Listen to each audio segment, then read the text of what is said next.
hace unos días di una charla en la que daba 10 píldoras que pueden elevar de manera inmediata las finanzas de una persona.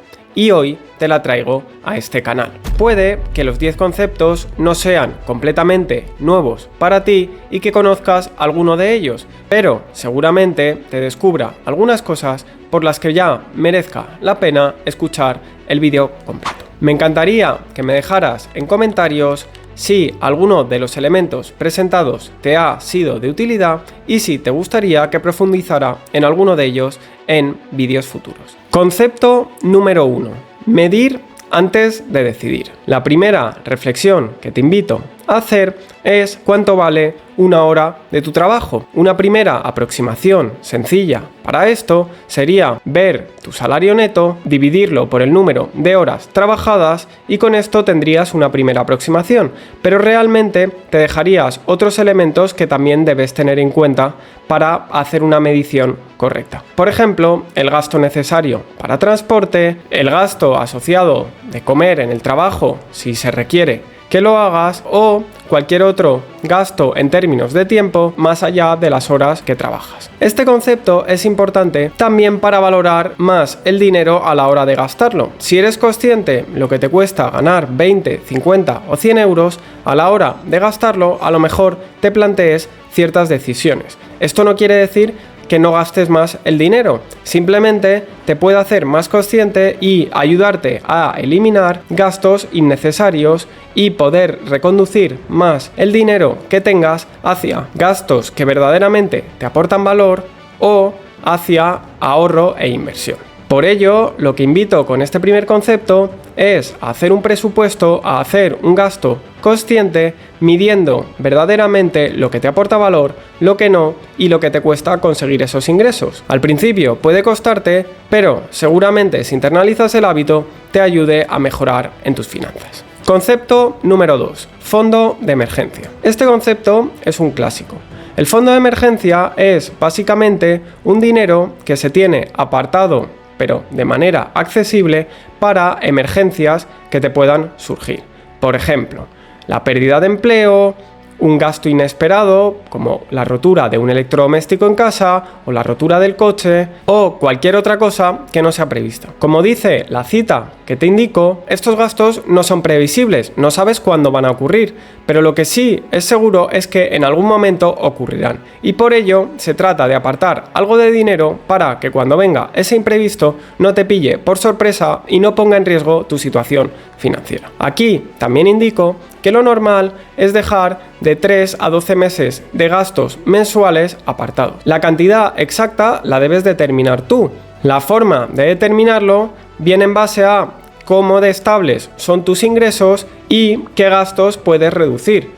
Pues no es lo mismo, por ejemplo, una persona que es un funcionario con un trabajo prácticamente estable y unos ingresos casi asegurados que un autónomo con una facturación y con unos ingresos netos finales muy variables. Por ello, esto lo debes determinar tú, pero en cualquier caso deberías tener algún fondo de emergencia por si tienes que recurrir a él. Siguiente concepto, deuda. Coste y jerarquía. El primer punto aquí es distinguir entre los tipos de deuda. Generalmente se distingue entre deuda buena y deuda mala. No es una clasificación 100% precisa, pero es un buen punto de partida que te puede resultar de utilidad. La deuda buena es la que va destinada a financiar activos que tienen potencial para generarte una rentabilidad. Te permite acceder a un dinero que de otra manera, por tus propios medios, en los momentos en los que tomas la deuda, no podrías acceder. La deuda mala es el dinero que se toma para financiar consumo. Por ejemplo, un viaje, comprarte un electrodoméstico o comprar un coche. Es deuda mala porque, por lo general, no obtendrás ningún beneficio de ese dinero que has tomado. Como digo, hay grises entre medias, pero quédate con esta clasificación inicial. El segundo punto importante es saber cuál es el coste exacto de la deuda. Existen muchas formas de mirarlo, pero en general lo más sencillo es utilizar la TAE, la tasa anual equivalente, que tiene en cuenta todos los gastos asociados y es un coste final. Si, por ejemplo, tienes una deuda con una TAE del 10%, significa que por cada 100 euros que te han prestado, tienes que pagar 10 euros, un 10% al año en materia solo de intereses, aparte de lo que pagues para saldar esa deuda. Si tienes varias deudas, lo que tienes que hacer es agruparlas todas y clasificarlas por tipo de interés y no tanto por cantidad, porque deberías ir saldándolas por tipo de interés. Como digo, no toda la deuda es mala. Si la deuda tiene un interés bajo, no es necesario que te preocupes de eliminarla. Pero si tiene un interés elevado, lo que debes hacer es eliminar esa deuda cuanto antes de ponerte a invertir. El siguiente concepto es el concepto de inflación versus el poder adquisitivo. Creo que desde el COVID todos somos mucho más conscientes del poder de la inflación. Y aquí lo que quería presentarte es la evolución de lo que compraba un dólar en los últimos 100 años. En el ejemplo que te pongo de la imagen a la izquierda, puedes ver cómo ha ido evolucionando el poder adquisitivo del dólar. Con esto lo que quiero decir es que ahorrar está muy bien, pero a largo plazo no te va a permitir mantener el poder adquisitivo. Y la frase final es muy importante y quiero que te la quedes grabada si tienes miedo a invertir. No hacer nada, es decir, no invertir el dinero que vayas a usar a largo plazo, también es una decisión. No pienses que porque no inviertes no estás tomando una decisión y es mala suerte. Debes ser consciente de que si no inviertes, si no haces las cosas correctamente, si no gestionas tu dinero, estás tomando esa decisión activa de no hacer nada. Concepto número 5. Empezar a invertir de manera sencilla. Con esto lo que me refiero es que, aunque creas que es muy difícil invertir, es una sensación que hemos sentido todos antes de dar el primer paso. La inversión, cuando no hemos invertido nunca, parece muy complicado y no apta para nosotros. Pero esa sensación que tienes ahora mismo es la misma que tuve yo hace años y la misma que han tenido todos los inversores. Por ello, quiero invitarte a aprender sobre inversión. Hay algunas formas de inversión que llevan pocas horas aprenderlas e implementarlas, y por el hecho de ser simples no significa que sean peores. El siguiente concepto que te quiero presentar es el del interés compuesto. En la imagen de la izquierda te presento un ejemplo de lo que sucede cuando hacemos una inversión inicial de 1.000 euros y de 200 euros mensuales durante 40 años. Aquí no me preocupa tanto que te fijes en si tienes ahora mismo la posibilidad de invertir a 40 años o no, sino en las dos barras. La barra clarita indica la cantidad de dinero aportada a lo largo de esos 40 años. Las barras oscuras indican los intereses que se van generando por ese interés compuesto. Aquí he supuesto que hay un interés del 8%, que es el promedio de la bolsa, y puedes ver gráficamente la magia del interés compuesto. Puedes ver cómo a 40 años la parte aportada es casi despreciable sobre la parte generada en total. A 20 años puedes ver que la parte generada ya es bastante superior a la parte aportada. Con esto lo que te quiero decir es que no desprecies el empezar cuanto antes, siempre que tengas una buena base, y el efecto del interés compuesto. La constancia es la clave en la inversión. El siguiente concepto que te quiero presentar es el del riesgo y la diversificación. Aquí lo que quiero que entiendas es que, aunque invertir conlleva riesgos, como hemos dicho antes, no invertir es aún más peligroso, y podemos mitigar esos riesgos que conlleva invertir mediante la diversificación. Diversificar significa no poner todos los huevos en la misma cesta. Significa dividir nuestra inversión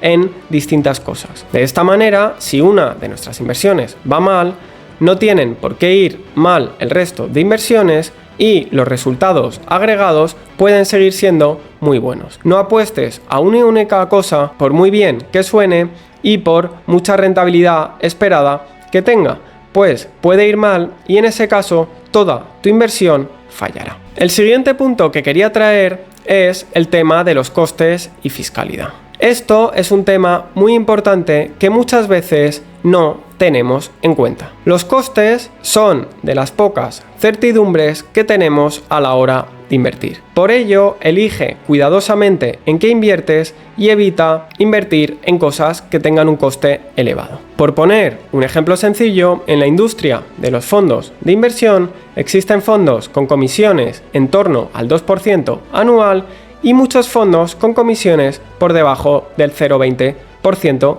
anual.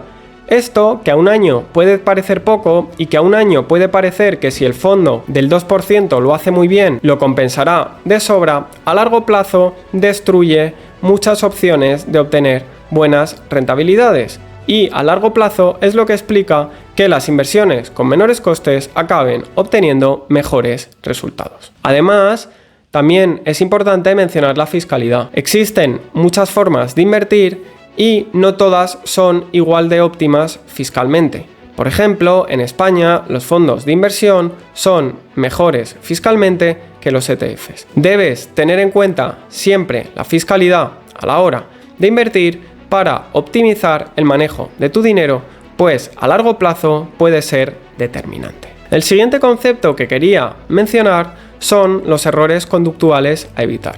Es decir, muchas veces son nuestras propias emociones las que van a determinar los resultados de nuestra inversión. Aquí menciono varios puntos claves. En primer lugar, evita entrar en pánico cuando una inversión vaya mal. Deberías analizar correctamente antes de empezar una inversión, saber los riesgos existentes y en ese caso deberías ver si esa inversión va mal por algún motivo concreto o es algo puntual. Si es algo puntual y la inversión sigue teniendo sentido en tu cartera, no deberías cambiar tu comportamiento por el hecho de que esté bajando o por el hecho de que esté subiendo. El resultado a corto plazo de una inversión no debería determinar cómo la vas gestionando. De la misma manera, no sigas modas o rumores o consejos de algún familiar que te diga invierte en esto o en aquello, sin tú haber hecho un análisis correcto y sin tú tener claro si es una inversión adecuada para ti o no. Realmente, como decíamos antes, la paciencia es lo que verdaderamente va a marcar el rendimiento de tus inversiones. Como cierre, es importante que definas un plan de inversión de acuerdo a tu perfil. Muchas personas se acercan a mí preguntándome si una cartera que han diseñado es correcta o no. Una misma cartera puede ser correcta para mí y no para otra persona en función de las circunstancias personales, el perfil de riesgo, los objetivos y las preferencias. Con esto lo que quiero decir es que a lo mejor yo puedo soportar una caída del 20%, del 30% o del 40% de mi inversión y otra persona no puede soportarlo. Del mismo modo, yo puedo realizar una inversión a 30, 40 años y a lo mejor otra persona está pensando en invertir a 10 o 15 años. Por ello, no existe un plan universal de inversión aplicable a todo el mundo. Existen distintos activos con sus riesgos asociados que se deben combinar en función de cada persona. Una vez definido el plan, manténlo y no te dejes llevar por las circunstancias de mercado o por consejos cercanos. Con esto cierro el vídeo esperando haberte aportado valor. Te pediría, si no es mucha molestia, que le des a like, a hype o que me dejes un comentario que seguramente me ayude a fomentar la difusión de este vídeo.